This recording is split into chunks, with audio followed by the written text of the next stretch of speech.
This week we are discussing PowerPoint Chapter 3. Some of this will be, again, will be review, and then some of this will be new for you. We'll be discussing more about presentation design and illustrations and infographics. And so we'll learn how to use shapes, diagrams, and objects, and also how to modify them to enhance your presentation. A shape is a geometric or non-geometric object, such as a rectangle or an arrow, used to create an illustration or highlight information. Now, an infographic is an informational graphic that is a visual representation of data or knowledge. This figure shows how shapes can convert information and relationships among them.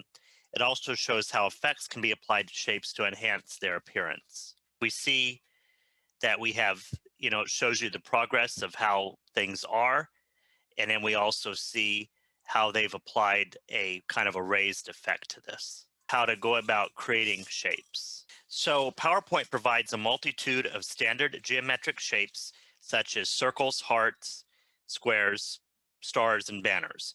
After a shape has been created, of course, you can modify it, apply fills and special effects. Text can also be added to the shape by typing in or pasting text into the shape.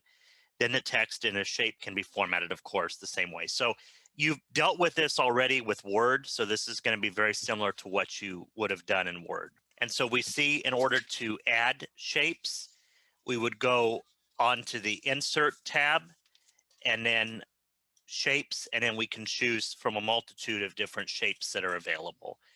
And I know when you get there for the PowerPoint SLO assessment, it talks about auto shapes, and it says that you have to have, I think, at least 3 different auto shapes, if I'm not mistaken, or several auto shapes. An auto shape is a shape.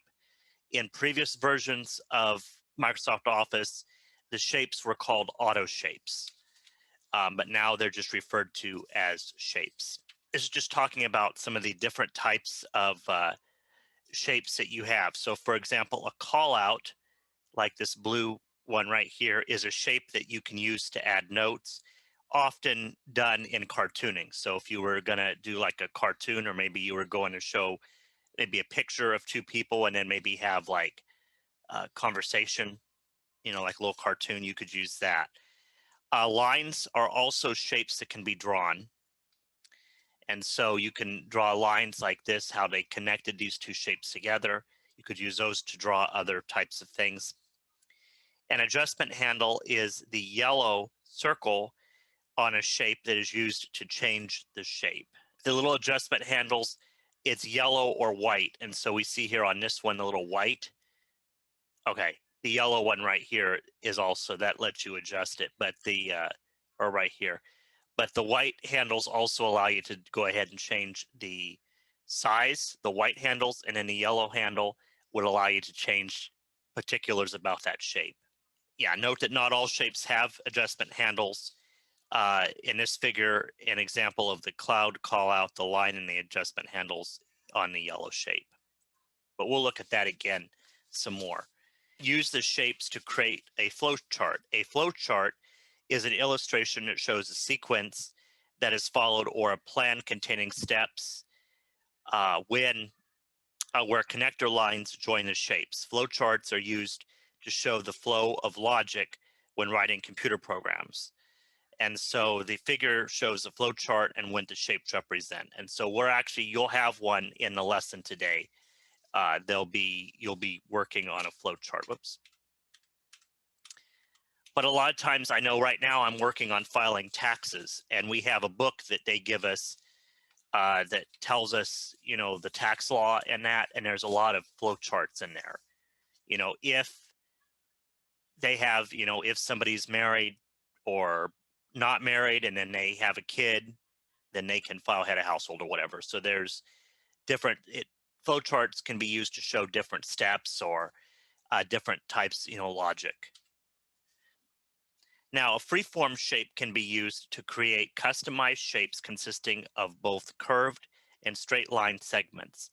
A vertex is a black square that controls where the curve ends, or the point at which 2 line segments meet a shape. A freeform shape can be modified by dragging a vertex.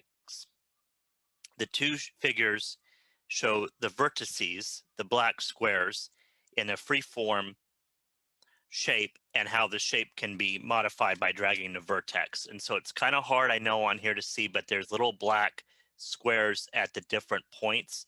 You can click and you can drag those out in order to change the shape. And now we're going to talk about the quick styles and then customized shapes. Now, a quick style is a combination of different formats that you can select from the quick style gallery and then apply to a shape, or for that matter, any other object. And so when you go under that, you'll see, and you could just choose any of these that are predefined for you. And so to apply it to a shape, you would just click on a shape, click more in the shape styles group on the format tab. That displays the shapes quick style gallery. And this figure shows it, and then shows it being done to a couple of, so we see that they've done that to a couple of these. And you can customize the shape by changing the shape fill or the interior of the shape. You can also have either a solid fill like what you see here, a picture fill where it has a picture, a gradient fill where it changes from one color to another, or a texture or no fill. And that's all done in the shape fill gallery. You have the eyedropper. So to apply a fill, we'll talk about the eyedropper. That's actually really cool, but we'll not there yet. To apply a fill, you would click on the shape fill in the shape styles group in the format tab. In the theme colors gallery, you can select a desired fill, or you could either choose any of these colors, or you could click on more fill colors, or you could do either a picture or whatever. Now, let's say that there was another picture here and you were trying to match a certain color. You could click on the eyedropper and then click on the picture anywhere in the picture, and it would select that color. So that's a neat thing that you can use in order to, and you can do it to text, you can do it to different things that allows you to go ahead and match colors. Now you can also modify the shape's outline by changing its color, style, or the line weight, which is the thickness. And so we see here that there's a yellow rectangle with a blue outline. That it has a blue outline, you can specify that. And then there's some different shape effects. And so to apply a shape effect, click on the shape effects in the shape styles group of the drawing tools format tab. In the shape effects gallery, you can select the effect. And this slide shows the reflection, soft edges, bevel, angle, shadow, perspective, glow, and the customized effect. And so we see that there's some different ones that you can use. Then we'll talk a little bit about smartart. A smartart is a diagram that represents information visually to effectively communicate a message. To see what this means, look at the figure on the slide. It compares a bulleted list, text-based slide, with the slide that shows the same information converted to smartart diagram. The arrows and colors in a smartart diagram make it easy for the viewer to understand the message and remember the concept of a cycle. So rather than just listing this, and this doesn't necessarily tell you, that these things are connected, this actually shows you. So project initiation, project execution, project closure, and then it. So we see here how that works, and it's a lot more visual for people to see. And so the smartart allows, for things to be communicated a little bit better. And then here are some more different examples of some smartart types. So a list shows information that's non-sequential. So we see here that these are not flashing shingles and soffits. These are not necessarily sequential items, so we can use a list. Now, a process shows the steps on a process or a timeline. And so either it would be like this one right here. So hose, sponge, rinse. Those are like showing a process of how something is done. Now, a cycle shows something in a continual process. So expansion, downturn, recession, recovery, and it's a cycle. And then a hierarchy, like we see here, is used either in decision trees, org charts, or pedigrees. So This could be an org chart, so it could be that both Ian and Gladys both report to Reed. And of course, then there are some additional smartart types that we can take a look at as well. So we have matrix, which this is good. Sometimes in business, we have to do like what's called a SWOT analysis. So this would be a good one to use, for that, a matrix. You have like a relationship, so like a Venn diagram, that would be good. A pyramid, and then you have like picture. So it's showing you xeriscaping, which you'll learn about next week, deals with landscaping that uses less water, and then xeriscaping is a type of landscaping that uses no water, and it doesn't use usually any kind of plants or anything. So you see here too how that works. And then how to create the smart art then is to create smart art diagram, you can click on smart art in the illustrations group on the insert tab. And then in the choose a smart art graphic dialog box, you'll choose the type and then the subtype. And so this figure shows you how to example of that. But you see here that you can choose the type, and then there's some different ones here.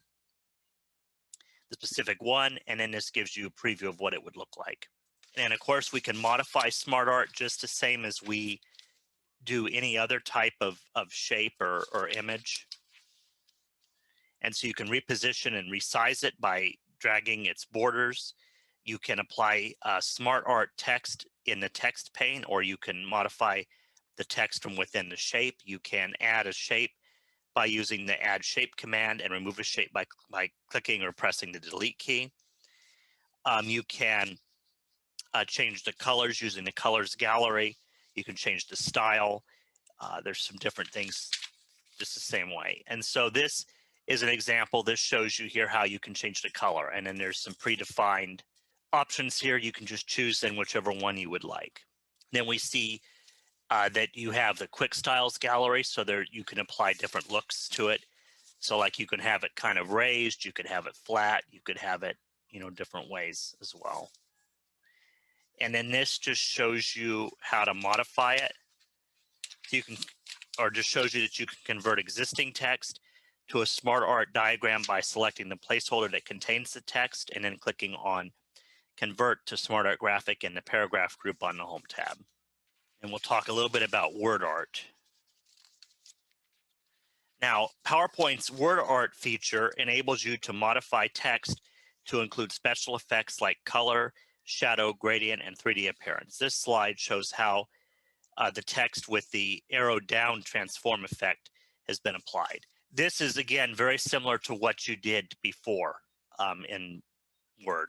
And then again, to create a word art graphic, you can click on word art in the text group on the insert tab. From the word art gallery, you can select the word art style and then type the text in the word art placeholder. If you already have text that you want to convert to word art, click more in the word art styles group on the format tab, and then click on a desired word art style. And it goes on. And so this just shows you some different examples of how you can, options that are available to you. Modifying objects, you can modify an existing drawing by resizing shapes, rotating and flipping shapes, merging shapes, grouping and ungrouping shapes, and then changing or recoloring shapes. And so you can actually do this for a lot of your images. You can do this for if they are considered vector images. So this figure illustrates some object modifications, ungrouping, recoloring, and flipping, which will be discussed in the next few slides. So we see here they had the original picture here of the 4th of July picnic, and they took out the root beer float and they changed the colors of it. Or the hot dogs, they flipped them around, and in the hamburger, they ungrouped it so that they could change it.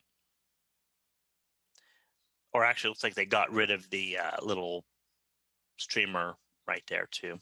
Now, to prevent distortion when you're resizing an object, you want to make sure that you select the lock aspect ratio option in the format picture pane. Aspect ratio is the ratio of the object's width to its height. As seen in the figure, the Format Picture Tools tab contains settings to resize, rotate, or scale. The other thing you want to do too when you're resizing images is just to make sure too that you only use the diagonal handles, so that on either of the four corners, and not the ones in the middle. Because if you use the ones in the middle, you're going to end up changing in the aspect ratio or squishing it down, doing different things. So you want to use the ones that are on the diagonal corners, the handles. And sometimes an object is facing the wrong way and you want to reverse the direction it faces or flip it. You can flip an object vertically or horizontally to get a mirror image of the object. You may have taken a photograph with your digital camera sideways to get a full-length view, but when you download the image, it displays sideways. In this case, you need to rotate an object or move the object around its axis. And so you can see there how we would do that. So under the picture tools format, rotate, and then you can choose the different options there to get the image how you want it. Merging is different from grouping. Grouping simply makes it easier to move the newly grouped object or apply formatting, whereas merging creates a new object altogether. And then there's different ways that you can do that. So grouping it's just two objects together, but you can add it then, so either union into one object, you can combine them. There's different ways that you can do that. And then you see here an example of how you can ungroup sometimes some of the clip art images. You can ungroup them. And so a drawn object is often created in pieces, layered, and then grouped to create the final image. Now, these images can be ungrouped or taken apart, so the individual pieces can be modified or deleted.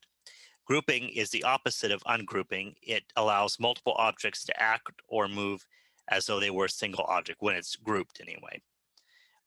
The image on this slide has numerous components. The image on the left shows the original image has been ungrouped to just two groups, the yellow circle and the clipboard. And then on the right, we see how the clipboard can be ungrouped into its constituent components. So the lines on the paper and the clip. The simplest way to ungroup an object is to right-click the object and select Ungroup from the menu. To group objects, you can either drag a section net around them, or you can use the Shift key while clicking on the objects. Once again, right-click the selected objects and click Group. So we see here, what's cool about this is you can actually change parts of this if you ungroup it. So, for example, the lines here, you can change the color of those. You could change the color of the check mark, the color of the clipboard, all of that if you ungroup it. But if it's grouped, obviously you're not able to do that. Colors in an image can quickly be changed using the recolor picture option regardless of the file type. So what we showed you earlier with ungrouping the image, it only works with vector images, for example, that are a .wmf format. Now, this works with any image, so you can change the color of any image. So either a JPEG image, so either a photo that from your camera or that you downloaded from the internet, or from the built in to the program that you found images, or any other type of image, you can recolor it. And so we see how you can do that. You can change the color mode for the image. You can do it grayscale, which changes the image into 200 up to 256 shades of gray. So we see here the original image of the boxer dog. It's a color image, and we see that they turned it into a black and white image. That might be handy again if you want black and white or a grayscale image, either for stylistic reasons or because you know that you're going to be printing your document on a black and white printer.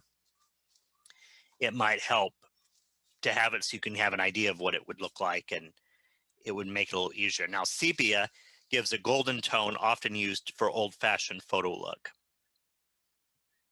Washout can be used to create watermarks. So maybe you want to have a washout watermark behind your text or behind an object. So you can select that.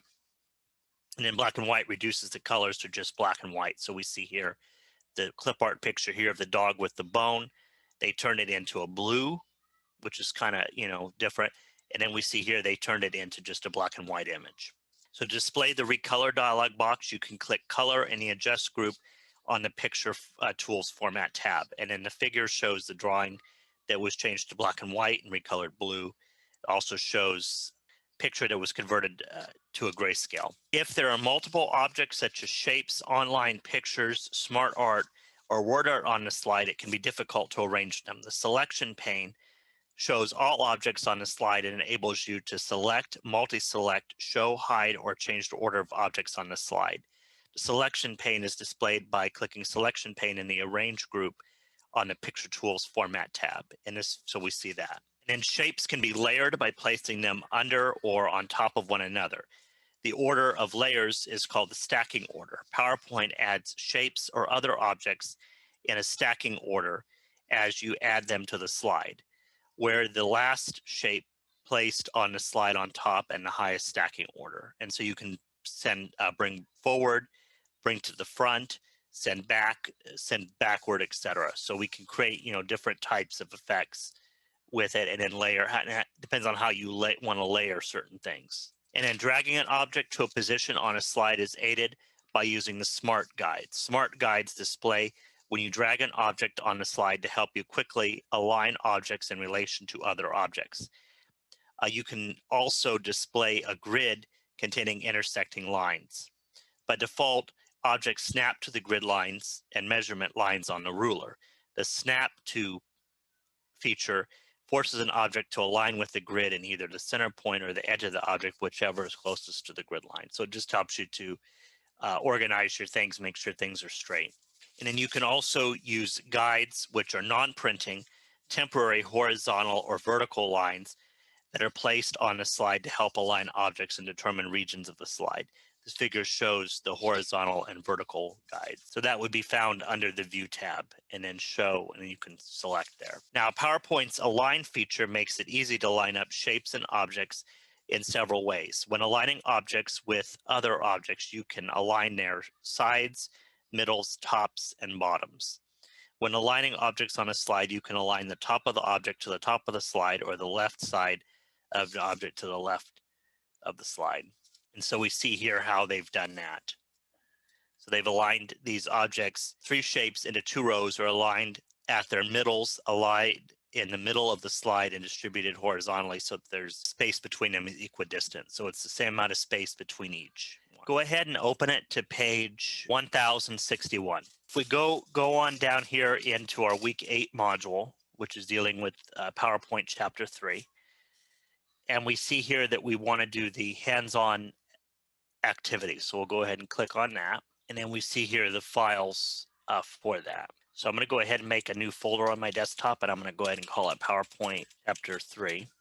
Go ahead and go back into Canvas. And so we'll just go ahead and download each of these files.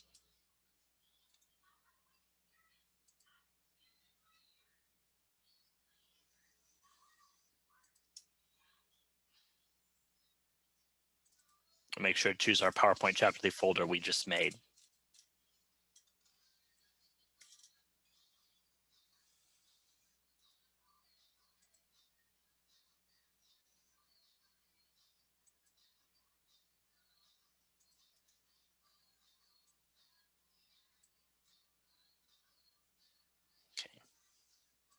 Now what we want to do is we want to go ahead and open up the file that's called PO3H1 project.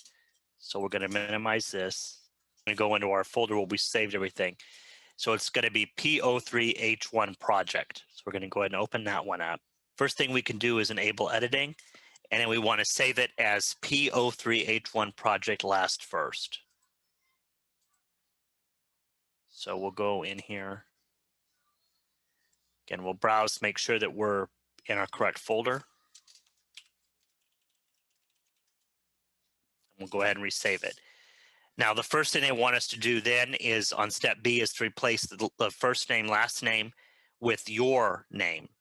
Create a handout header with the name and the name of your name, and on a handout footer with the instructor's name and class, include the current date, apply to all. So the first thing we'll do is we'll go here, we'll change this to be your name, and then we'll go up here under the insert header footer. We want under the notes and handouts, we'll put in the time and date.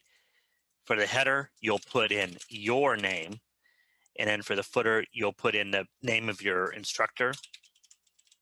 You can put Professor Abbott, and you can put AOM 30 in there for the footer, and then hit apply to all. So that's for the notes and handouts. The next thing we want to do is we want to go down over here, start off with is to go into slide 6. So you just go down and select slide 6. And I want us to add an oval basic shape to the drawing group on the home tab and put it above the square shape and below the title and drag to create a shape. And if you look at figure 3.20, you can kind of get an idea of what it is that we're creating. So if we go under insert and then shapes, you see the different ones. We want an oval, so we're going to click on that. Notice how the mouse cursor changes to a crosshair, and you can just click and drag and hold down the mouse button, and it looks, actually that looks pretty good. So we'll go ahead and we can release the mouse button. And it says to not worry about the exact placement or size of the shape you create this time. You'll learn how to precisely place and size shapes and the steps that follow. And then what we'll do then is we'll go back up here to insert and then shape, and then you'll right click oval in the basic shapes category and select lock drawing mode. So we'll go back here to oval, right click and say lock drawing mode. So that way then what you're going to do is you're going to create multiple shapes of the same kind. And so then we're going to position the pointer to the right of the diamond, drag to create an oval. So the diamond's right here in the middle. So we're going to drag to create an oval, and that's pretty good. So we'll release the mouse button. Notice then, because we hit on that lock, we still have the crosshairs, and then we're going to go ahead and create another one down below the diamond. And about like so is probably good for now. And then you could just release the mouse button. Now you still have that selected, so you can hit the escape key on the keyboard, and that gets rid of that. So then what we're going to do is we want to go ahead and save our presentation. So we've already resaved it with a new name, so we can go up here, click on the save button. Then we're going to draw lines and connectors now in step 2. So if we look on page 1062, you see what we're creating, but the instructions are over on 1063. So we're going to go up to the shapes. This time we're going to click on arrow. So we're going to go insert, shapes, and then arrow. And then we're going to, you notice here, the first one is right here. Notice how it has that arrow, and then you can just drag it like that. Now we're going to go back up here, and we're going to do the same thing. We're going to click on the arrow. We're going to right click and say lock drawing mode. And then we're going to go ahead and draw lines to go ahead and connect up the rest of this.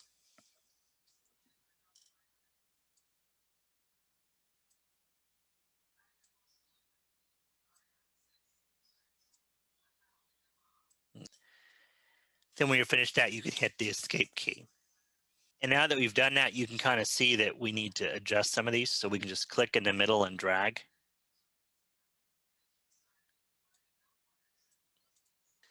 A little better. So now what we're going to do is we're going to right click in the oval at the top left of the slide and hit edit text and type in there start. So we'll click on the oval, right click, go down here to edit text. It was alt text. I don't want to do that. Edit text, and then we want to put in the word start. We can do the same thing then for the square shape. So if we click on the square shape, rather than right clicking, we can just start typing after we select the shape. So we'll just click on the shape and then type in there detect browser. And then we can use either of the methods to select each of the remaining shapes and type the remaining text. So we can just go ahead and click on the one here in the middle. We can type in there Microsoft Edge. There.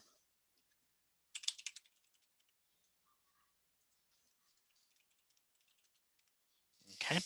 So we now have the text in there. Now what we want to do is we want to go ahead and put in, if you notice on the figure 3.20, you notice there's a yes and a no. So we have to add a text box for that. So if we go up here to insert, and then we see here text box, and then we can just click and we can type in there, yes. And then we can move that up. We can do the same thing.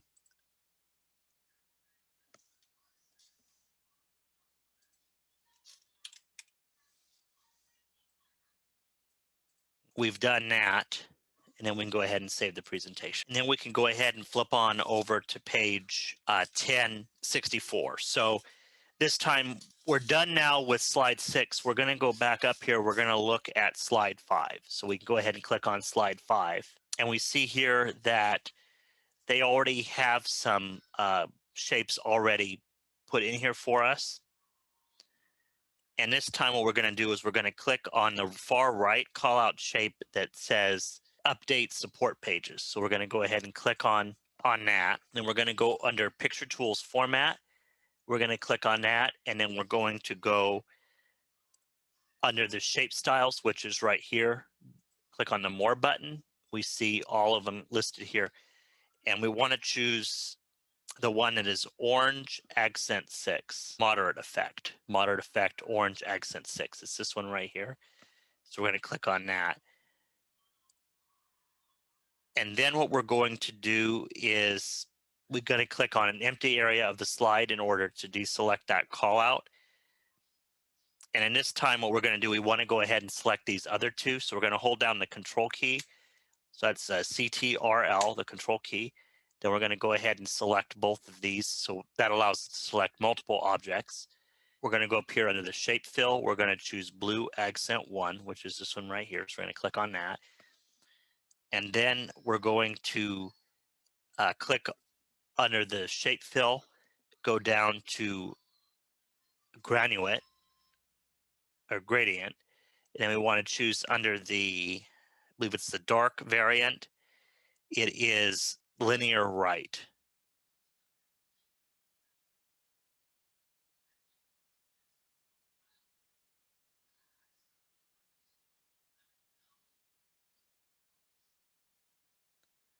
This one right here, linear right. So we're going to go ahead and click on that. And then we'll go ahead and click on the text on these and choose white background 1. So if we go up here to home, we can just choose white background 1.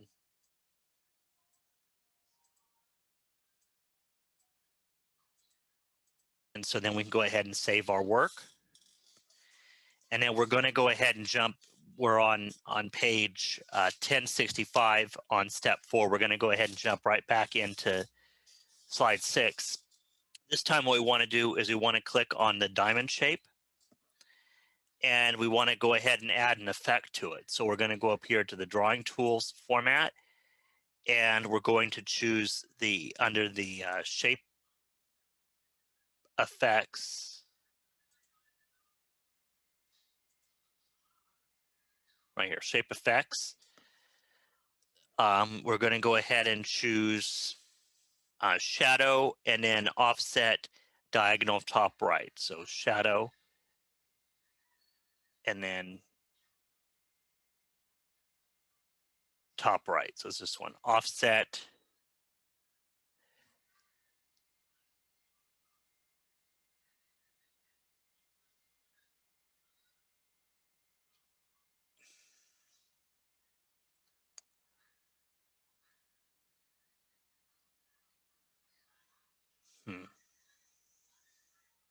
Okay, offset top right. It's this one right here. So we'll click on that. It adds that. And then under shape effects, again, under preset, we're going to choose preset 3.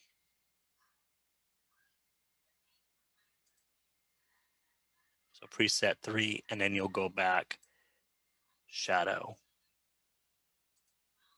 There you go. So you have to do that in the correct order.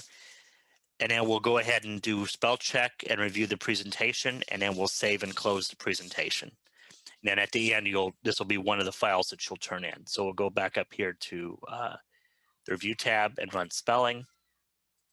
Spelling's good. And then we can actually take a look at the presentation. So if we go slideshow from beginning, we can take a look at the presentation.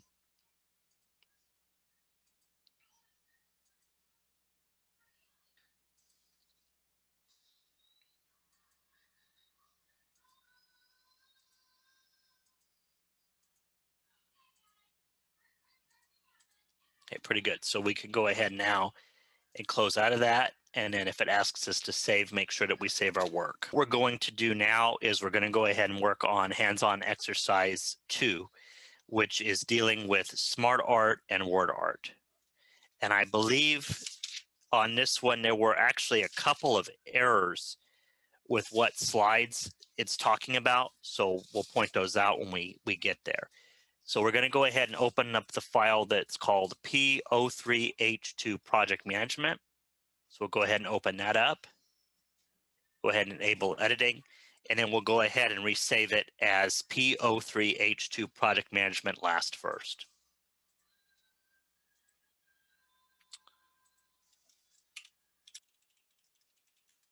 Again, with your last name and your first name. And so we've done that. Then we also have to go in also under the insert and the header footer notes. We want to go ahead and put in the current date.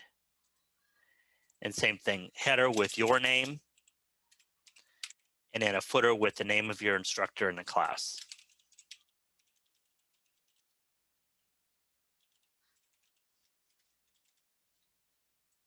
At all. Okay. So now what we'll do is we'll go ahead and click on slide 3. We see here the project management lifecycle. So we know that something should go right here. So what we want to do is we want to go up here under the insert tab. We want to click on smartart, and then we want to choose cycle, and we want to choose basic cycle. And then it says here, gives a description, it says to use to represent a continuing sequence of stages, tasks, or events in a circular flow. Emphasizes the steps, stages or steps rather than just the connecting arrows and words. Works best with level 1 text only. So we'll go ahead and click OK. Notice then that it added it in. If you click on this arrow right here, this is the text pane if that didn't already open up. So at the insertion point right here, which will be our first arrow, we're going to type in there the word project initiation.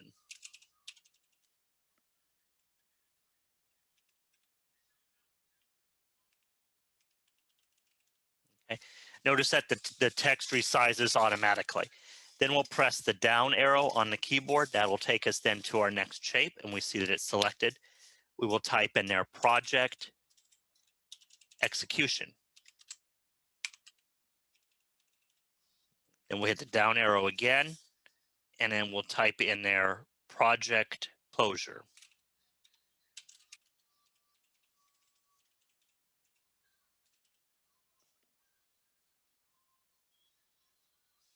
Now, we notice we have a couple extra ones. So we just go down and hit the delete key or the backspace key. So now you just have just those 3 in there.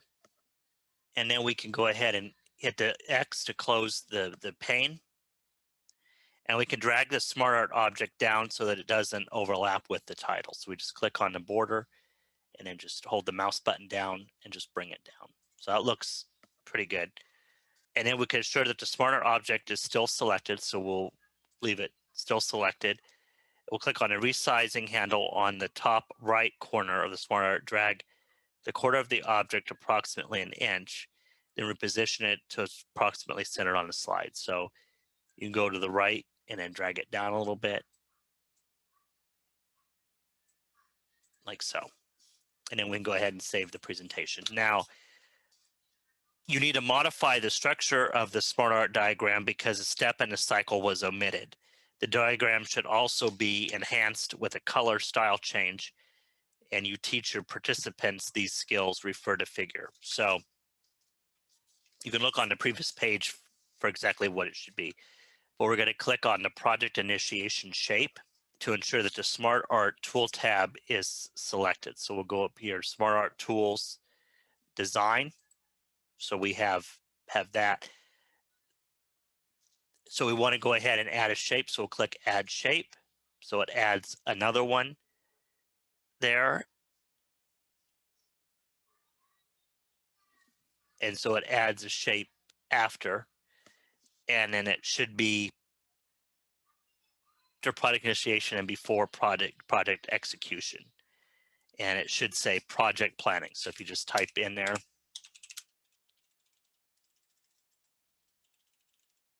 and so we did that. Now what we want to do is click on the border of the smartart in order just to make sure that the entire object is selected. And this time, then we want to go ahead and change the color. So you see right here again under smartart tools, design, change colors. We see here there's different color options. Well, the one that we want is dark to fill and the primary theme color. So these are the primary theme colors, and then there's some other ones that they give you as well. But we want that one, so we'll go ahead and click on it. And then under the smartart styles, which are right here, we're going to click on more, and then we're going to go ahead and select the one that's called cartoon right here. So it's the third one under the 3D. So we're going to click on that. And then we'll go ahead and save the presentation. What we're going to do is, the next one we're going to do is, we realize that there's many layouts available for smartart diagrams. And you teach the workshop participants that for an infographic to be effective, it must be understood quickly.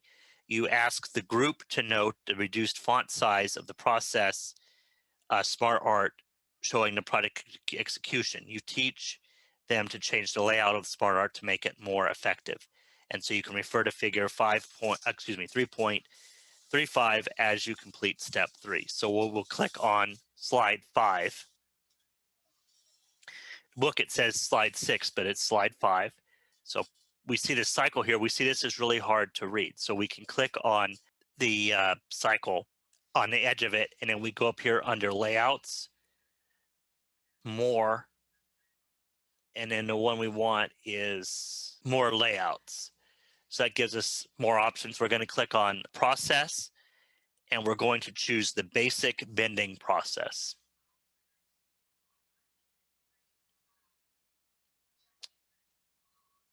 Basic bending process. So we'll click on that and we'll click OK. Notice then that this is a little bit easier to understand and to read.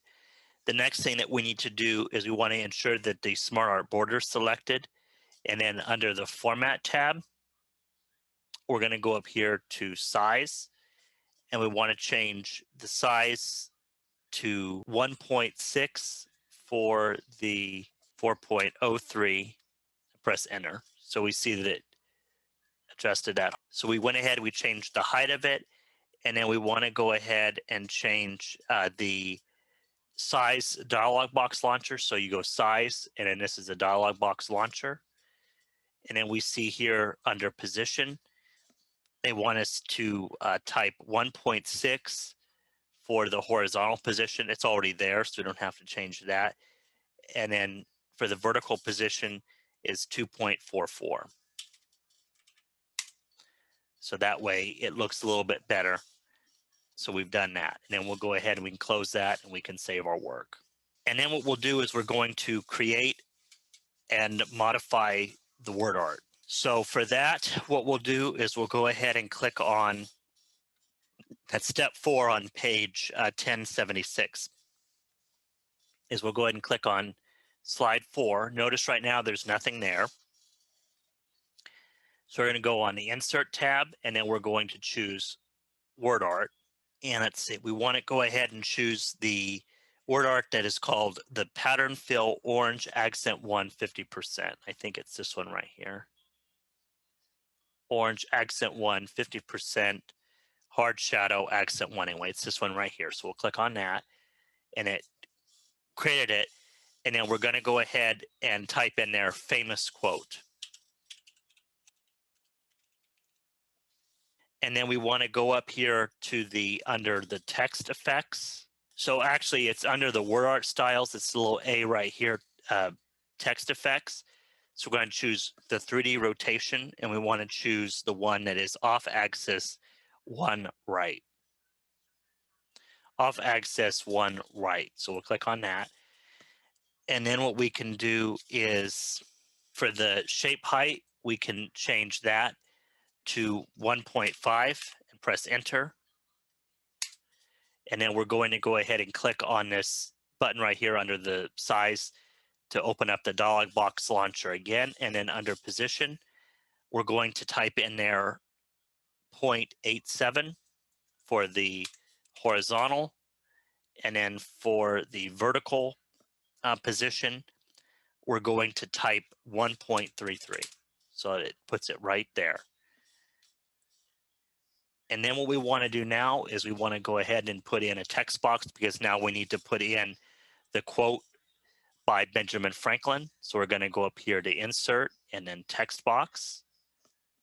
And we're going to go ahead and click at the bottom right of the word art shape. So right here. And then you can go ahead and type in their quote by failing,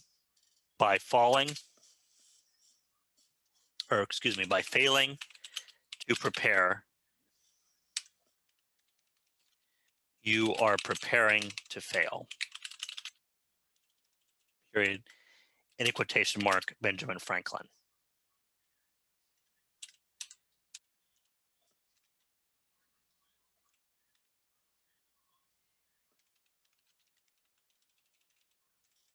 What we need to do is we want to change the size of this. So we want to click on the outer edge of the text box, and we go over here, drawing tools, format.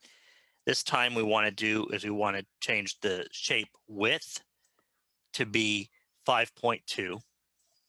And then we want to go ahead and adjust it. So we're going to go ahead and click on the dialog box launcher, and then text box, wrap text in shape. We want to make sure that that is the shape width should be 5.2.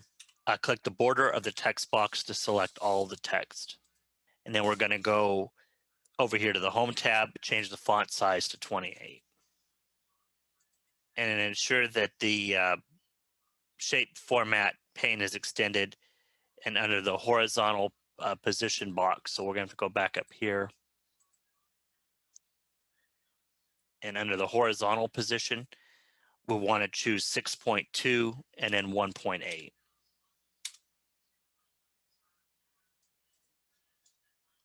Move at 08.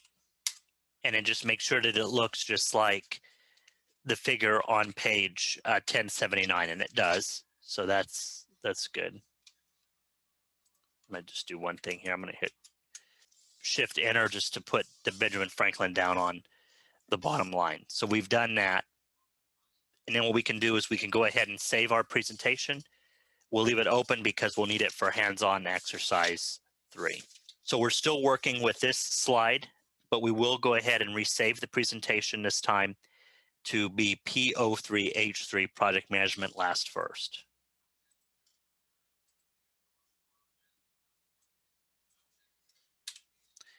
Then we'll hit save. So we resaved it as P03H3 Project Management Last First. So this time we want to insert a picture of Benjamin Franklin. So we'll go up here to Insert, and then Pictures, and then Online Pictures. And we will search for Benjamin Franklin in the Bing image search box. So right here, we'll type in there Benjamin.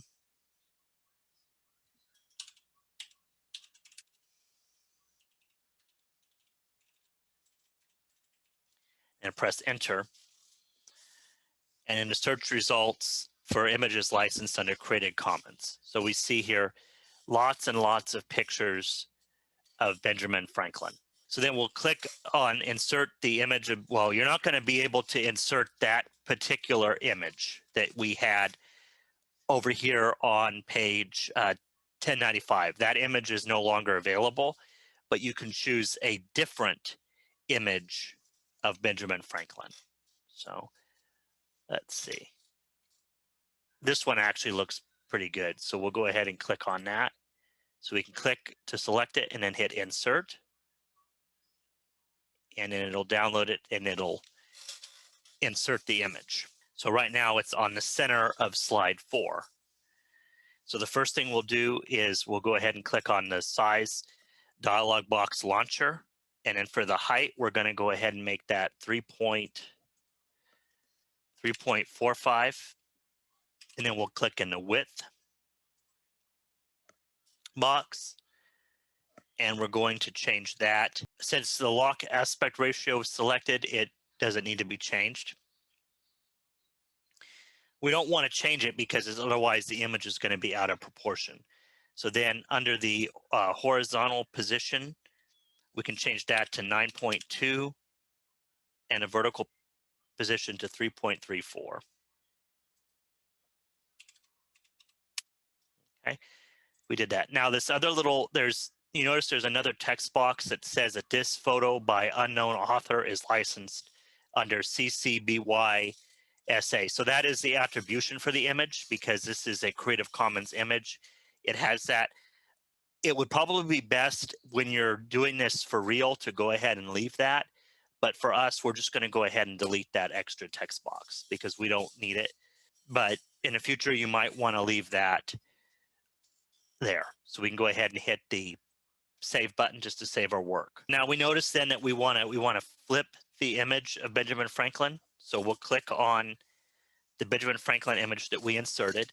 Then we'll go up here under Picture Tools Format, and then under right here is the option here to flip, and we'll flip it horizontally. So that way he is facing the writing. And they're showing you some different things. I mean, they want you to flip it different ways. I'm not going to have you do all that, I don't think. But you can rotate it, you can flip it any way that you want. So we'll go ahead and save the presentation. So we can click on the text box right here.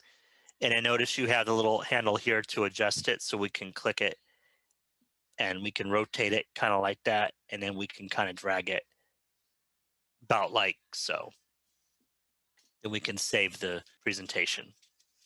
And we'll come back to that in a minute. We'll do something else with that. So then we're going to go ahead and click on slide 6. In your book, I know it says something else, but it's slide 6. And we want to go ahead and right click on the clipboard picture. And this time we'll go ahead and we'll go down here to click right here, group.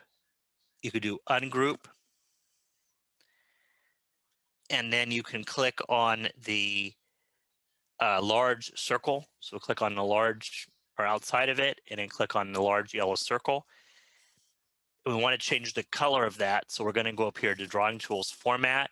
Under the Shape Fill, you're going to choose Orange Accent 1. Then we see that there still is this circle here, which is part of the clip that's still yellow. So we don't want that. So we're going to go ahead and click on the handle of the clipboard to select the clipboard. We're going to right click. We're going to go to Group. We want to ungroup. Then we'll click outside of the image again, and then we're going to click that again, and then Group, ungroup. So we just want just that circle, and then we're going to go up here and make it that same orange color. And then what we can do is right click on the clipboard picture, and then go to Group, Regroup. And you want to drag diagonally from the lower left to create a selection around all the shapes used for that image. And then you can, and then right click and then go group. So that way it makes it now all one image. And then we'll go ahead and save the presentation. And then what we'll do is we'll go back to slide 5, which is the chart. And I know it says slide 6, but it's slide 5, the project execution. We're going to go ahead and insert another picture. So we're going to go up here to Insert, and then Pictures. This time it's going to be from Device or Pictures from File, depending upon what it says. So we're going to go into where you have your exercise file stored. We're going to choose the pen, a P03H3 pen, and we'll hit Insert. And it's going to insert the image. And then we're going to go ahead and under the height, we're going to change the height to 3.